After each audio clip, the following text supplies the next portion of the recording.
Na familia, kama uko na S22 Ultra au huna, njoo dukani kwetu uje ujichukulie hii na nikuonyeshe hack moja ambao unaweza ukawashtua wenzako huko. Na hack hii ni kwamba hizi edge za S22 Ultra yako zinaweza zikawa zinawaka waka every time ambapo utapata notification. Utakuja settings, alafu utakuja hapa kwenye notification, alafu utabonyeza hapa kwenye notification pop up style, alafu hapa utakuja ku edging, basic edging style. Utachagua sasa wewe unataka style gani.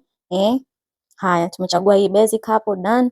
Haya, nafaa tutumie hapo message. Hii simu tumeiwekea line ili kuonyesha wanafamilia inavyokuwa. Haya, ngoja tusubiri tu message ikiingia kwenye simu itakuwaje. Unaona familia, hizo rangi hizo.